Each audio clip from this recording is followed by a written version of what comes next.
ദുരന്തഭൂമിയിൽ രക്ഷാപ്രവർത്തനത്തിനായി എത്തിയ നിരവധി off road വാഹനങ്ങളുണ്ട്. ഭീമൻ ടയറുകളുമായി ചെളിയും പുഴയും മലയും കടന്നു പോയവ. പല കൂട്ടായ്മകളുടെ ഭാഗമായി വളയം പിടിച്ച് ചുരം കയറിയെത്തിയ ചെറുപ്പക്കാരും ഇന്ന് ഹീറോകളാണ്. വയനാട്ടിൽ ഉരുളുപൊട്ടിയപ്പോൾ പാഞ്ഞെത്തിയ നിരവധി വാഹനങ്ങളുണ്ട്. അതിൽ ഓഫ് റോഡ് വാഹനങ്ങളാണ് നിരവധി പേരുടെ ജീവൻ രക്ഷിച്ചത്.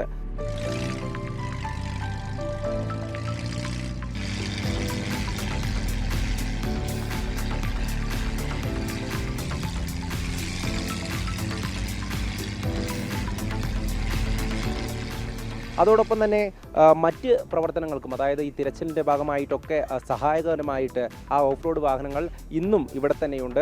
നമ്മളോടൊപ്പം ചേരുന്നത് അത്തരം ഒരു വാഹനത്തിൻ്റെ ഉടമ കൂടിയാണ്.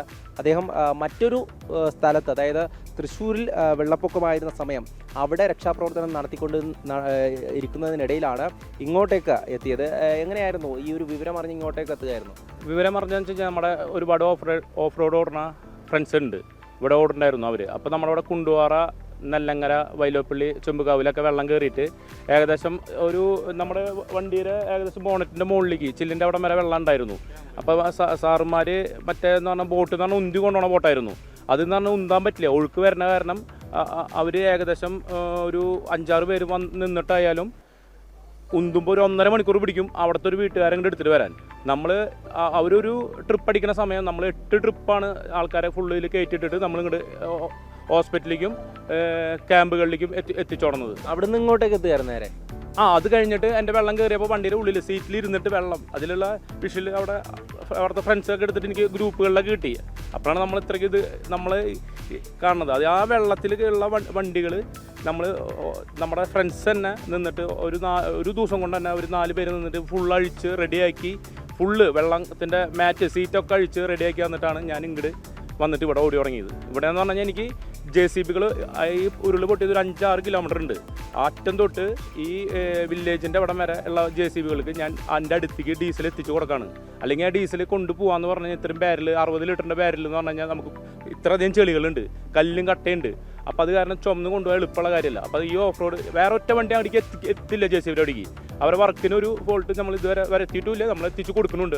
ദുരന്തം ഉണ്ടായ സമയത്ത് കുറേയധികം ഓഫ് റോഡ് വാഹനങ്ങൾ, അത് കുറേ പേരുടെ ജീവനൊക്കെ തീർച്ചയായിട്ടും. അതെന്ന് വെച്ച് കഴിഞ്ഞാൽ KL10 മലപ്പുറത്തുള്ളത് ഒരുപാട് ബഹുമാനിക്കുന്നുണ്ട് ഞാൻ അവരുടെ ക്ലബിനെ. എന്ന് വെച്ച് കഴിഞ്ഞാൽ അവരൊറ്റ കെട്ടാണ്, ഒറ്റ കൂട്ടായ്മയാണ് ആ മലപ്പുറം ടീമുകൾ.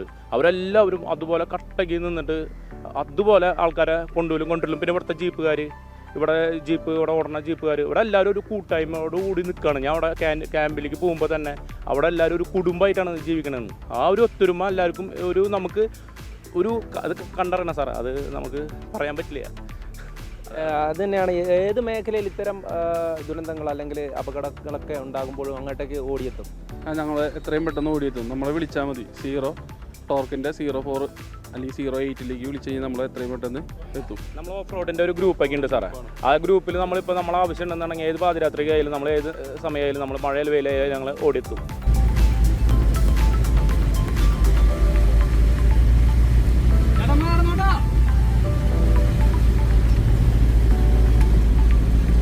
സ്വന്തം ജീവനൊന്നും അതിൽ ആ ഒരു ഭയമൊന്നുമില്ല. ഒരു ഭയമില്ല സാറേ. നമ്മൾക്ക് നമ്മുടെ ഒരു സ്വപ്നം എന്ന് പറഞ്ഞ വണ്ടിയാണ്, എൻ്റെ കുട്ടീനെ പോലെ നോക്കണ വണ്ടിയാണ് സാർ അത്.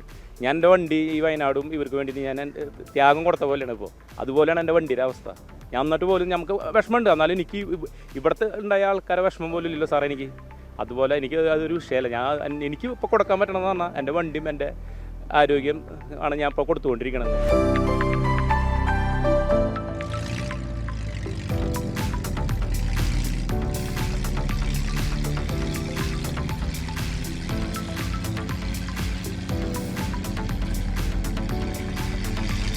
നിരവധി ആൾക്കാർ ഇതുപോലെ ഈ ഓഫ് റോഡ് വാഹനങ്ങൾ ഈ ഒരു ദുരന്തത്തിൽ ഇവിടെ എത്തിച്ചിട്ടുണ്ടല്ലേ?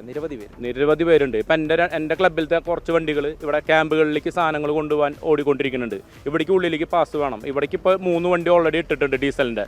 ആ 3 വണ്ടിക്കുള്ള ഓട്ടം തന്നെ ഇപ്പോൾ ഓടിക്കൊണ്ടിരിക്കണം. ഇപ്പം ഞാൻ 5-6 ദിവസമായി ഇവിടെ വന്നിട്ട് എല്ലാ ഏരിയയിലും ഞാൻ ഓടിക്കൊണ്ടിരിക്കുന്നുണ്ട്. ഇവിടെ ഈ ബാക്കിയുള്ളത് പുറത്ത് ക്യാമ്പുകളിലേക്ക്, ഉള്ളേരിയകളിലേക്ക്, കുന്നുമലയുള്ള മുകളിലുള്ളവർക്ക് സാധനങ്ങൾ എത്തിക്കാൻ, ക്യാമ്പിൽ നിന്ന് സാധനങ്ങൾ എടുത്തിട്ട് എത്തിക്കാൻ എൻ്റെ ക്ലബിൽ തന്നെ 2-3 വണ്ടികൾ അവിടെ ഓടുന്നുണ്ട്. ഇത് ഡീസലായതുകൊണ്ട് പിന്നെ വേറൊരു വണ്ടിയിലേക്ക് ഡീസലാക്കാണ്ടിരിക്കാൻ വേണ്ടി തന്നെ ഞാൻ ഓടിക്കൊണ്ടിരിക്കണമെന്ന്. ഇതിന്റെ പ്രത്യേകത എന്ന് പറയുമ്പോൾ ടയറിന്റെ വലിപ്പം, അതുപോലെ തന്നെ ഹൈറ്റ്, ഇതൊക്കെയാണല്ലോ ഈ മുകളിലേക്ക് കയറാൻ വേണ്ടിയിട്ട് സഹായകരമാണ്. ഇത് ലിഫ്റ്റ് ചെയ്യണം സാറേ, നമുക്ക് അല്ലെങ്കിൽ അടി തട്ടും. അത് കുറച്ച് നമുക്കൊരു 2 ഇഞ്ചെങ്കിലും ഹൈറ്റ് കൂട്ടും വേണം. പിന്നെ സ്നോർക്കലും വേണം നമുക്ക് വണ്ടി കയറി പോകണമെന്നുണ്ടെങ്കിൽ. നമുക്ക് ടയറും വേണം, അവിടേക്ക് എംടി ടയറും ഇല്ലാണ്ട് നമുക്ക് കയറി പോകാൻ പറ്റില്ല. എന്തായാലും ദുരന്ത മേഖലയിൽ സജീവമായിട്ട് എപ്പോഴും ഉണ്ടാവും സാർ. നമുക്ക് ദൈവം ആരോഗ്യം തരുന്ന കാലമാണ് നമ്മളിവിടെ എന്തായാലും ഉണ്ടാവും.